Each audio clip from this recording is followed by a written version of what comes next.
I'm Jason Pack.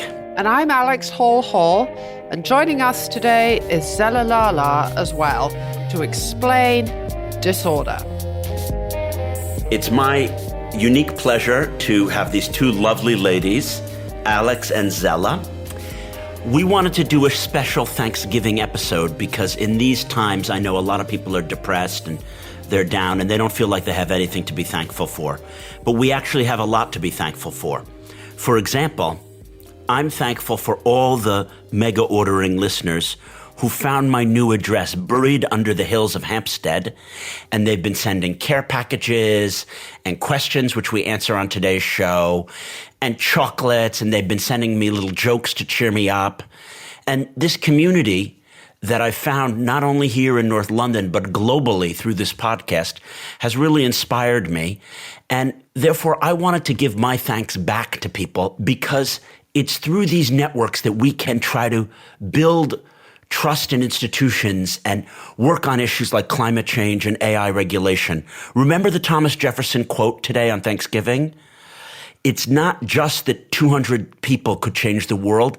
It's that only committed groups of like 100 or 200 people have ever changed the world. So you or your friends who want to work on an issue like climate change awareness or get out the vote, no, we have to be thankful for those associations and those groups and those friends because that's what can change the world. And I encourage you to play your own mega ordering role, just as I express thanks today for all the people who care about what we're doing and have sent in their questions. So the first one is for you, Alex. Joe L. writes, what conditions might lead China to view invading Taiwan as a good idea now that Trump has won? America being distracted and China suffering severe internal pressures and looking for an external excuse to rally domestic unity to back the regime. So Jonathan L. has another question related to Taiwan. You're a member of Xi's elite inner circle. Some of your colleagues want to invade Taiwan to show the US that China is its equal. How would you argue against such a move at this time? Wow, Jonathan, what a great scenario gaming play kind of question. Usually when I imagine myself as a member of Xi's inner circle, I imagine myself eating a lot of amazing dumplings and really, really good duck. But when I'm not thinking about the duck and the dumplings, I am thinking of ways that we could influence Xi to make the economy more rational and to convince him to not invade Taiwan. So one of the things that I would say is the US hasn't invaded Mexico. Therefore, China's invading of Taiwan will not make it equal to the US. And I would point out that even if Trump lets Putin, quote unquote, win or get some new territories in the Donbass as a result of his war, Putin has wasted billions and billions of dollars of treasure, hundreds of thousands of his citizens, and he doesn't have many of them because the birth rate is so low. And his economy is much worse off than it could have been otherwise. Will it count a little bit as a win? Yes, but it hasn't made Russia cut a stronger figure in the world. Actually, China, India, and Iran are more powerful as a result of the Russian invasion of Ukraine. So why would we, the Chinese who've benefited from other people doing the fighting and dying, risk putting ourselves in that position? And I think that that would be very compelling to Xi. Xi and his people might respond, yeah, but because the economy is not doing well, I need to show that we can deliver some of the manifesto pledges to the people and distract them from the fact that the economy is doing bad. And the way that I would argue against that is to say, you know what, boss, we can just get the economy to be better. Whereas if we do the war, there might be more sanctions against us. We might get even more chips that the US and semiconductors forbids us from having. Whereas, what if we counter the Trump tariff by making our own trade bloc of Central Asian and some African states where we have like a free trade zone with our allies and screw the US tariffs, and we have a renminbi-based banking system to evade US sanctions? Like, we could focus on that and not even bother with this Taiwan invasion idea. What say you, Alex? I would be very clear. I would say we don't need to invade Taiwan. Time is on our side. America is self-destructing with its tariffs. It's alienating countries around the world. More of them are going to come to us anyway. Let's just ride this out. They think in 4-year cycles. We think in 100 years. We can wait this out. So, moving away from Taiwan, George C. writes, "Hey, Jason and Alex. One of your sister podcasts, Trip US, has been talking about JD Vance's vice presidential strategy being a play for the 2028 US election. My read is that he's aiming for something much sooner. Donald Trump is now 78 years old, and having won the election, the chances of him not surviving a full term are seen by the bookies as 11%.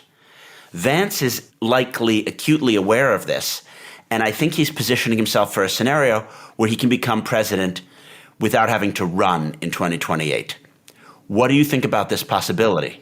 Well, this is one of the questions where Zeller and I completely agree. I think that's entirely right. I think JD Vance was deliberately selected as Trump's heir apparent, but I also think that Vance has his own ambitions. He's not really a sycophant for Trump. He's motivated by his own ambition. And I think the people in the Heritage Foundation, Project 2025, and a lot of the people who back Trump are doing so in the hope that Vance will continue on. And Vance will be more dangerous because he's more disciplined and he really believes some of this ideological stuff. And it is a tradition that if you are the vice president, you are the favored candidate to then run as the next candidate for president. It doesn't guarantee you won't face a primary, but you're in pole position. Correct. And Zeller actually voted on that basis as well. She wants JD Vance to continue. She loves him. Yes. Vance brings a kind of macho, back to the future, let's kill the single cat ladies, make sure no one can do any abortions, go back to old school America bit, which appeals to a lot of people. It was said that if he had picked a moderate, if Trump had picked a moderate, he would have sealed up the election. But that might have been wrong, that the Vance choice really showcased that he is all in on MAGA world with its breaking down institutions and crazy libertarianism and very pro-Bitcoin and anti-regulation of AI. And I think that Trump might die during the term, and he will be doing lots of things to make it structurally difficult for any non-MAGA Republicans to challenge Vance because they don't want to have a free competition of ideas. The people who support Vance, from Peter Thiel to now Musk, are going to be making sure that Vance is presented as, the next savior, the person who can prevent you from woke and keep the economy unregulated and allow, the billionaires to avoid tax and all of that.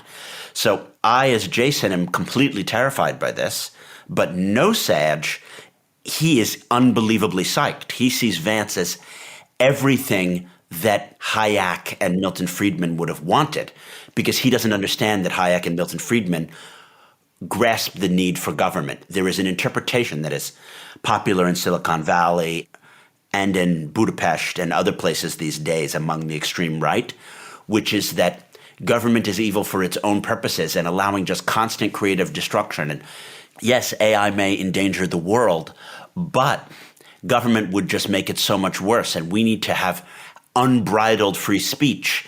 And so what? If these billionaires don't pay any tax at all, they're still creating value. So the no-sages and Zellers of the world are very pumped by Vance. I think there is a question about whether Vance will actually be able to sustain the Trump sort of revolution. I've seen quite a lot of analysis saying, actually, he's not that popular. I mean, in his campaigning, some of the remarks he made about childless cat ladies and the like did come back to haunt him. And Trump, I mean, for reasons that completely escape me and elude me, but for some reason, a lot of voters found Trump magnetic and charismatic. I mean, I find Trump utterly nauseating in every way feasible, but Vance definitely is a slightly creepier figure. So there is a question about how successful he will be. And also Vance would be campaigning on the back of what I imagine will be quite a turbulent 4 years, she says with great British understatement. I don't think this is going to be a very successful administration. And I think it's going to fall into factional infighting. It's not disciplined enough. Their policies on some issues are crazy. And Vance will be trying to campaign on the back of that. So I don't think it's a shoo-in that he would actually win, but I think he is intended as the designated successor and heir. And the fact that it was Don Jr. who pushed him in is showing it's the next generation of disruptors. So, Jason, I'm going to ask you a question now, which is far more geared for you, and I don't have a strong view myself. So this comes from Ludwig. Thank you for the question. I have an obsession with politics, but work in finance myself. Over the last couple of years, it dawned on me that there are a few similarities between capital markets and politics. Both are about human decision-making, and the outcomes are heavily dependent on the quality of the decision-making process. We can be grateful for the insights psychology and behavioral economics has given us, as they can help us navigate that challenge. Should we not discuss that more in the context of politics too? Ludwig, you speak my language, even if you do so with a slightly Germanic tone. So, hey, this is what I wrote about in my book. I think that one of the failings of political history and of the profession of politics and think tankers is that we haven't brought behavioral economics into our analyses, that people think that states have interests. The whole realist school and the constructivist school think states have interests. They maximize their interests. Decision makers try to achieve aims. They try to maximize the interests of their voters and their constituents, and that there's a competition between America and Russia and Italy and France, and that each one is trying to maximize their interests, and they collaborate only if it helps them maximize their interests. That's, of course, wrong. Trump isn't maximizing the U.S.'s interests. He's not even maximizing Trump's interests. That's exactly what the behavioral economics insights can give us. When you say there's similarities between capital markets and politics, I'm not sure that the quality of the decision-making process is the similarity that I'm drawing on, but just human failings. The fact that people don't tabulate a list of these are all the advantages of this and all the demerits of that, and then tick this off and make the exactly right decision. Maybe that's what Ludwig is getting at, that in capital markets too, people can see maybe that, investing in this factory in somewhere might actually be a mistake because within 3 years, the labor costs will be cheaper somewhere else, and that they make the wrong decision. So yeah, there's a lot of wrong decisions happening, and capital is misallocated. Just like votes are misallocated. People don't best achieve their interests. And I think that the majority of Trump voters are suffering from false consciousness. They voted for a series of economic plans which will actually be bad for them. And if they really cared about inflation, they wouldn't have voted for Trump because his tariffs are inflationary.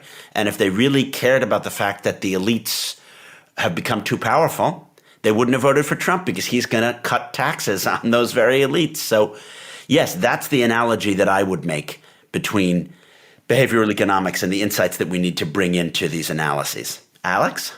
Yeah, I think the vote for Trump was motivated more by gut instinct than by rational analysis. Human beings don't always make what is the most logical decision. It's the same. I have actually tried to make lists, for example, on deciding whether to do something or not, and I've tried to set it out very logically. I did that once with relation to a relationship. Should I keep going with this relationship or end it? And somebody said to me, actually, Alex, you've already made the decision. You know what you want to do. You're just trying to find a list of arguments to justify it. I thought that was a very good insight. Yeah, Ludwig, maybe there's even a deeper wisdom to your question, which I'd like to point out, which is that democracy itself is a decision-making process. We have X number of states. They get a certain number of electoral college votes. The media works in such and such a way to influence people. The debates influence people. The role of the congressional party in affecting the presidential election is X and Y and Z. And that's a decision-making process. And that process appears to be broken in the United States.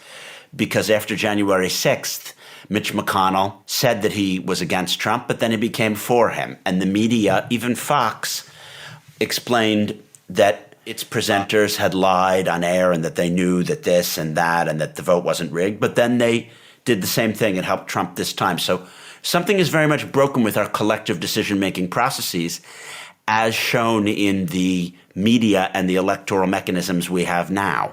Sadly, with Trump ensconced in the White House, it's not like those are going to change. He's going to keep exactly those processes that benefit him, and probably it will get even more illogical.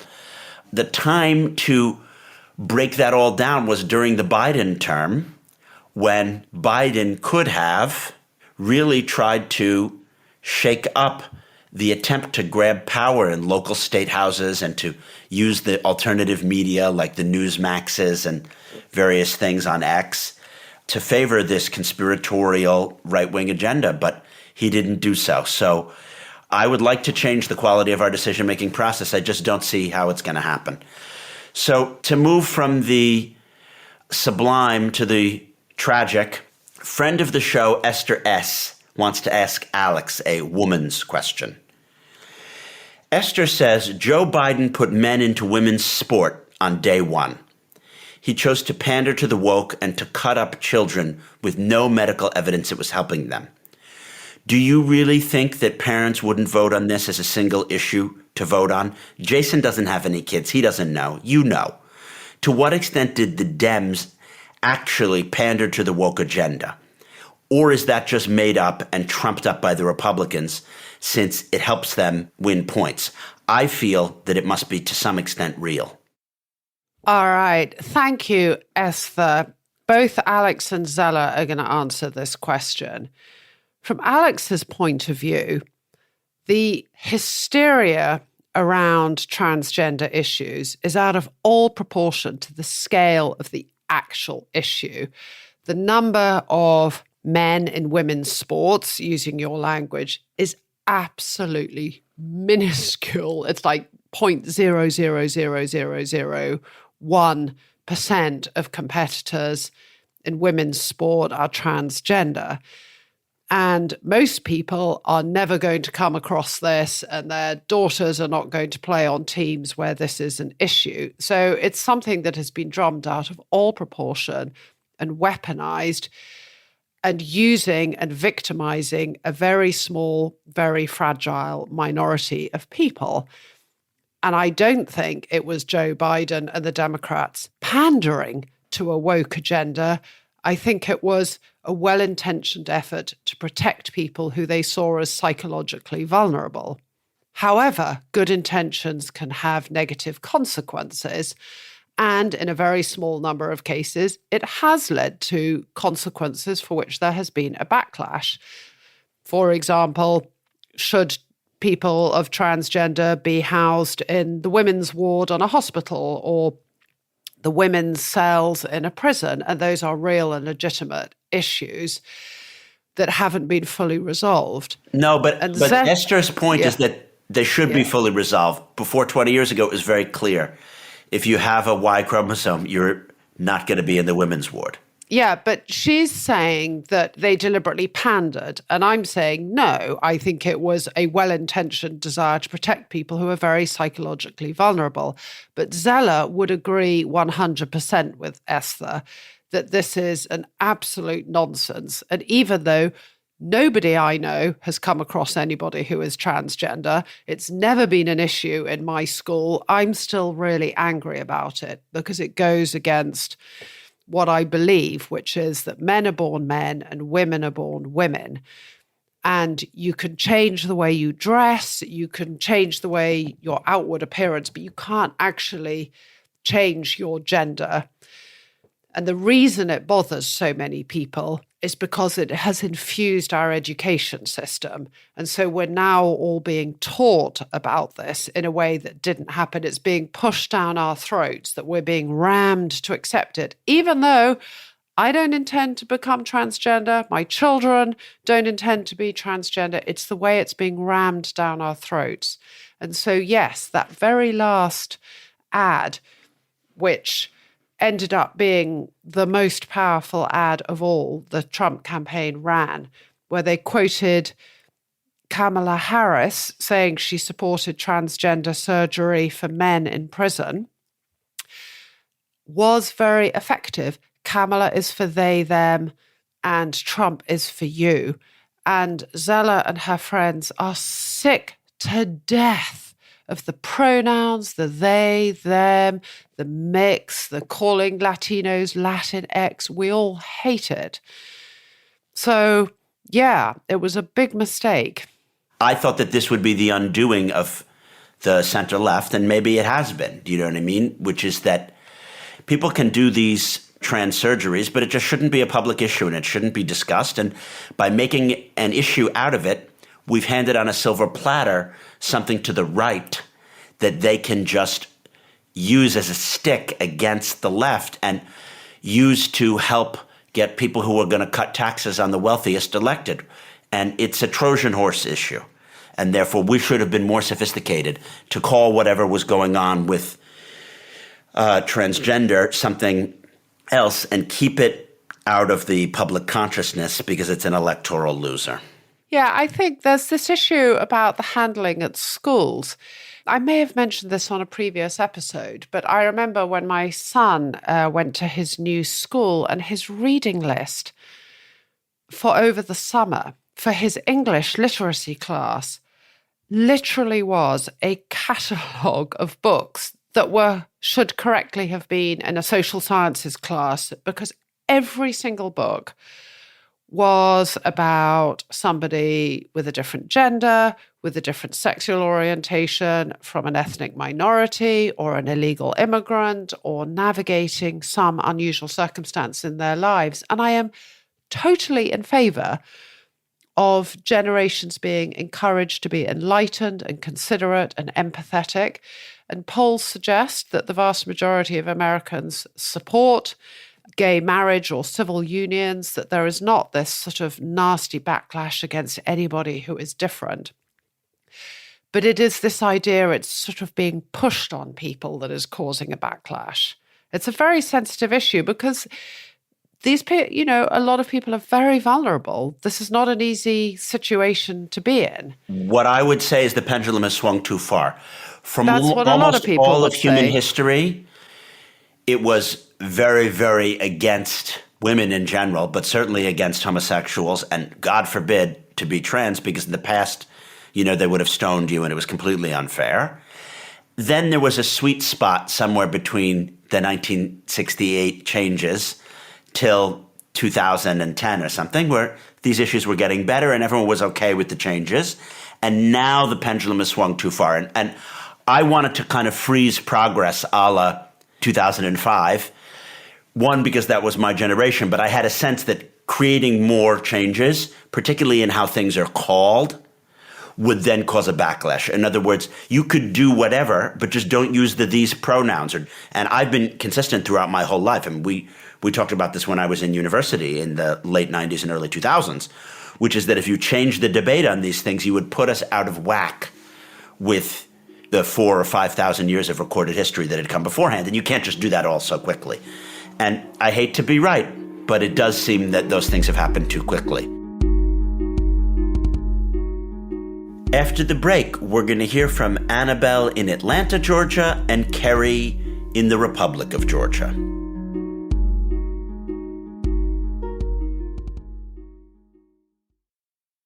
We have from Annabelle and her mother, Judy, in Atlanta, Georgia.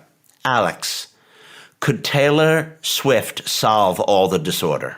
Sadly not. And I also have to say that my alter ego, Zeller, used to love Taylor Swift. But since Taylor Swift endorsed Harris, Zeller has turned completely against Taylor in the same way that when the Chicks, a very well-known trio of country singers, in 2003 issued a song criticizing the Iraq War, their sales absolutely crashed.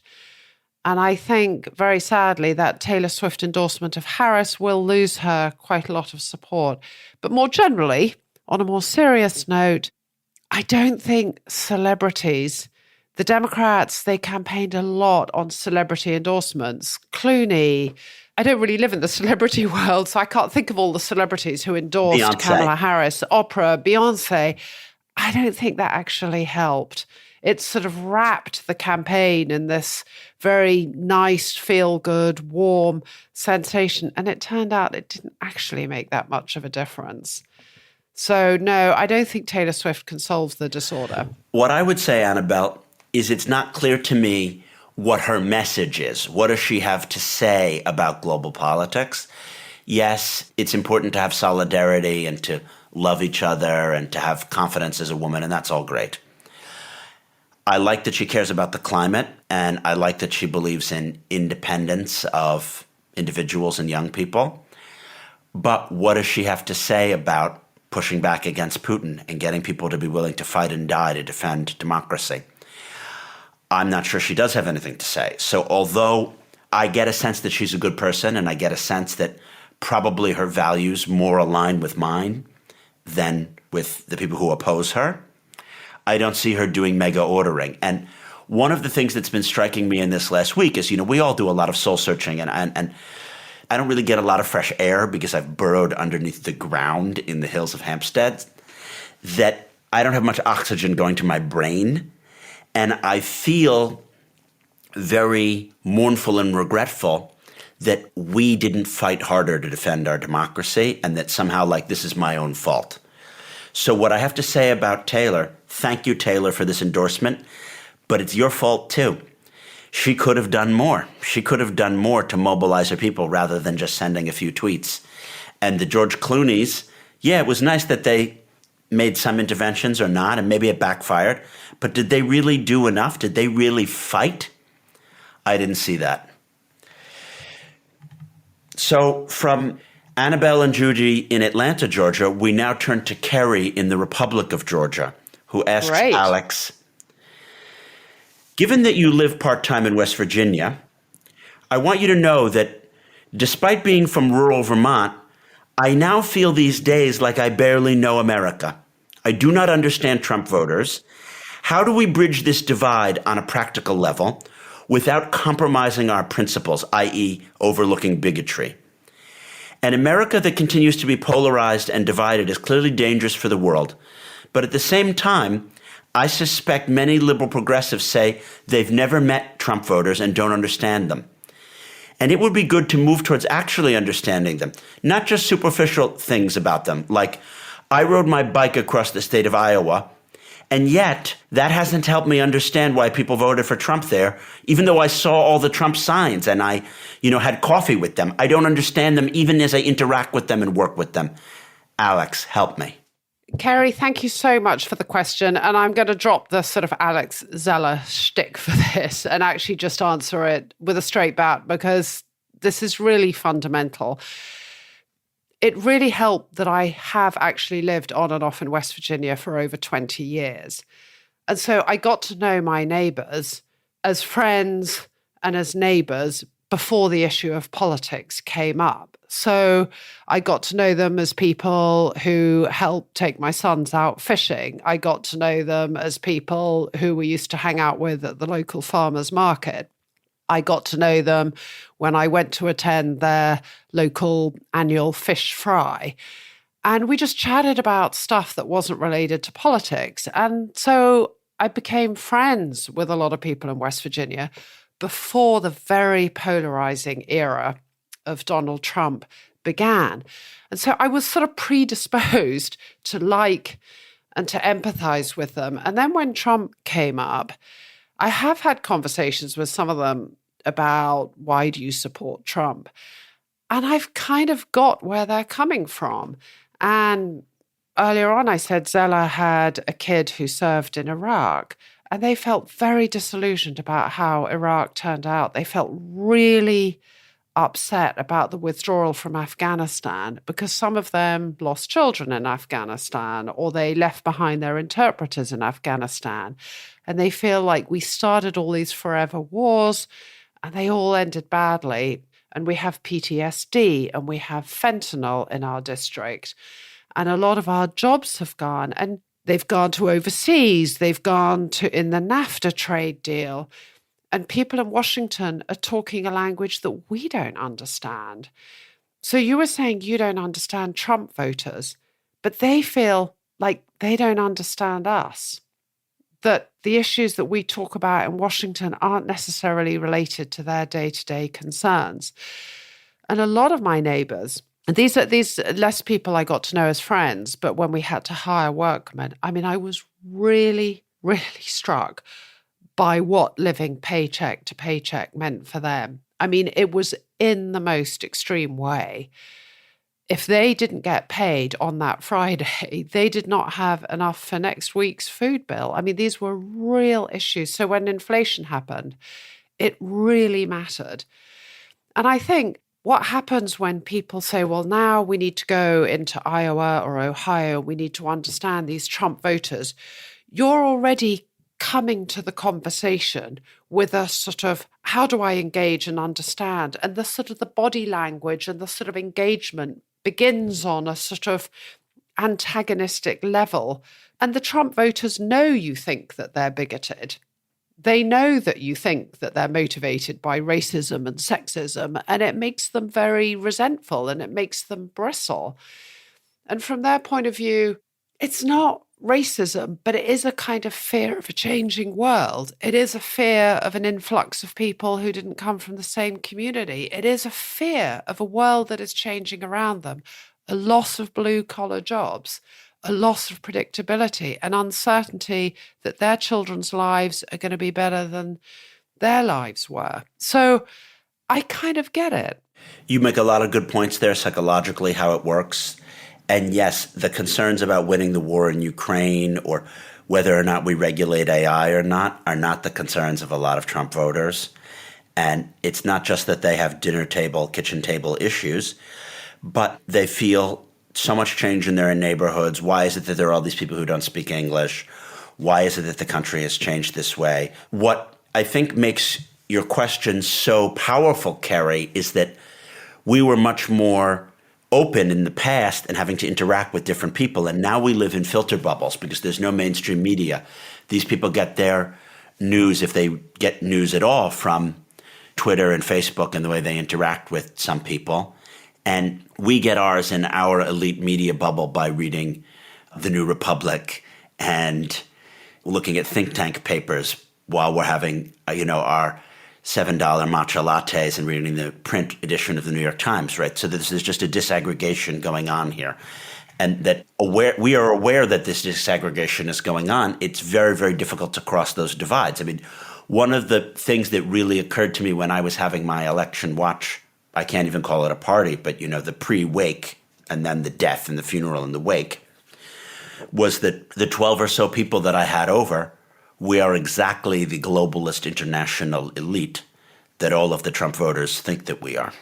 So although we might think that we're right, we represent, with our education levels, our mastery of non-European and European languages, our bank balances, and our cellars with Old Burgundy. And then we represent everything that they think that we are. And yet, in the past, people didn't hate people who were from different educational or social class levels, There might have been an attitude like in England before World War II that you respected your betters. And I think in America there was a sense that we could learn from each other and we respect different skills. But the world has become too oppositional and there's so much hate and mistrust now. All right, so I'm going to put one for you, Jason. This is from Claire in St. John's Wood, who asks, with no filter, Trump seems to be replicating Putin's approach of government in the US. How long will the global disorder endure before an outbreak of superpower against superpower transforms into an actual global war? And what shape will that war take? Technological, economic, physical destruction? Jason. Wow, Claire. I am as terrified as you are. I don't think we're going to have a shooting war with the Russians or the Chinese this second. But you're right to point out that with institutions being eviscerated and people at the helm just saying whatever they want and undermining their own generals, we're in the situation that Plato talks about in the Republic, where the navigator is kicked off the vessel, and the populist leader is like, I can steer this ship. I don't need any admirals. And one of the things that can happen is he can steer the ship into the gale, and we could have a global conflagration. So I do think that there is a possibility of superpower versus superpower confrontation, and it will probably come over economic and technological stuff. I don't think it's going to be a physical shooting war. It might be a war to produce the next super chip, which is used for the robots. Or it's going to be a war about tariffs and to control markets, and Trump may be setting in motion something like happened during the Great Depression, which is that the beggar the neighbor policies of the 1930s in response to the Depression led to the economic war in which Germany was a loser, leading to them, rearming and wanting to become aggressive. So I think you're onto something, Claire, which is that Putin has a filter and he pushes and he prods in a methodical and rational way. Trump is Putin-ish in that he's happy to disorder things, but he's an unfiltered, unstrategic Putin, and he could easily miscalculate, and we could be on the brink of a technological or an economic confrontation. I just don't see there being a physical war. How about you, Alex? Okay, thank you. So I agree very much with what you said, Jason, about Putin and Trump. Trump, he has the authoritarian instincts of Putin, but he's far less disciplined and he's inconsistent and he's chaotic, whereas Putin is far more ruthless and disciplined. I think we already are at war, actually, and I think we are in an ideological war, and it's a war between authoritarianism and populism versus democracy and multilateralism and a rules-based order. 100%. And that is the conflict of our time. 100%. And it is already manifesting itself in technological ways. There's a competition over AI and technology and the minerals that drive these technologies. We are already in an economic war, which Trump's administration will make worse with the tariff. It'll lead to trade wars. And it is already leading to physical destruction in the sense that there are proxy wars going on. What happened in Syria was a proxy war. What's happening in Ukraine is a proxy war. But the ultimate background to this is ideological. And the tragedy for us is that that ideological war is taking place within our own societies. We are beginning to see that ideological war play out within the UK and the US and across Europe as we argue about the nature of our democracies and people like Trump. So we are already in a war and we need to understand that. Super well said, Alex. We are at war. It may not even be a proxy war. I think that we're directly fighting the Russians in Ukraine and we're directly fighting the Iranians globally. I don't see it in the Anne Applebaum way of the war of autocracy versus democracy. I see it as a war between orderers and disorderers, because America may still be partially a democracy, but under Trump it's a disordering power, and we need to win it back into the realm of the ordering powers. So now I have the last question for you, Alex. It comes from Ellie in Wapping. We have had a very disordering year in 2024. Despite that, what have you seen that might be the seeds of something as a positive force for ordering in the year ahead? What optimism for mega ordering can you find out of the year that's been? So I think it's good to end on an optimistic note. I'm afraid to say I don't see much light from the year that's been, but I do see hope for the future because I think a new generation of citizens are understanding you can't take democracy for granted, you can't take our institutions for granted, and that these are things that you have to continually fight for and make work. And so I think Trump and his administration will overreach. I think there will be a backlash, and I think there will be an effort amongst the ordering world to try and preserve what we value and what has benefited us for the last 70 years. We've been sleeping at the wheel. This is a wake-up moment for us. So the question is, will we rise to the occasion? Will Europe step up its defense? Will we defend our democracies? Will we campaign for our values? Or will we roll over? But the optimism is that this is a serious wake-up call moment. Oh, Alex, you're right. As the two Matts said last week, this is a clarifying moment. There's no wishy-washyism. Either you're going to go for democracy and order and you're going to fight for it, or you're on behalf of the neo-populists. I have another reason for potential optimism, which is that it's always darkest before the dawn, and it wasn't bad enough under Trump 1, so people were willing to have him back.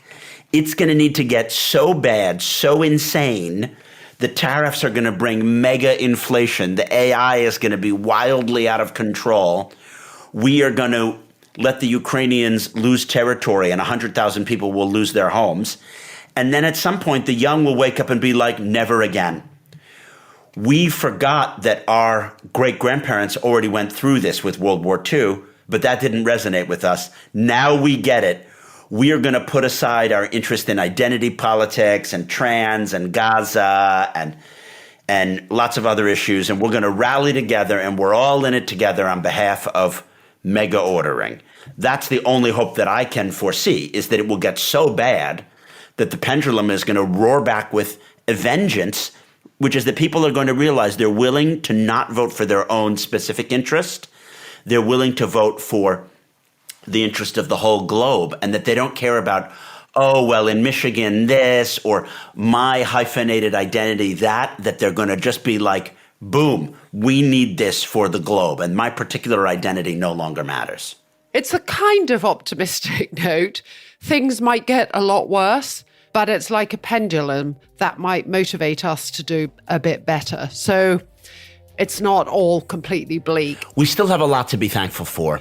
We have the intellectual backdrop of ideas that constitute the liberal international order. What is justice? What are checks and balances? What is international coordination? How do we have institutions that work together? We have the freedom of the press. We have the John Stuart Mill. We have all the ideas.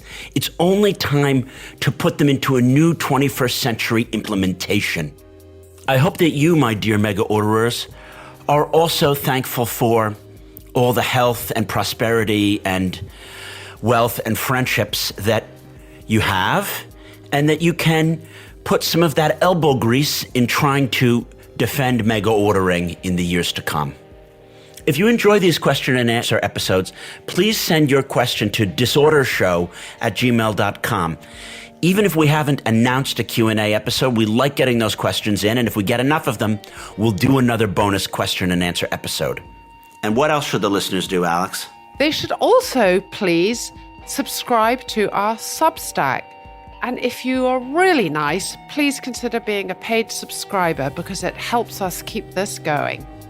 We also need to thank our producer, George McDonough, and our executive producer, Neil Fern. Well said. So, since it's unlikely that you're going to have an orderly week, we wish you a week free from trauma. Goodbye. That's enough from me. It's enough from Zella. It was more than enough from me. Not enough from Nosage, so you'll hear from him in the future. Bye. Bye.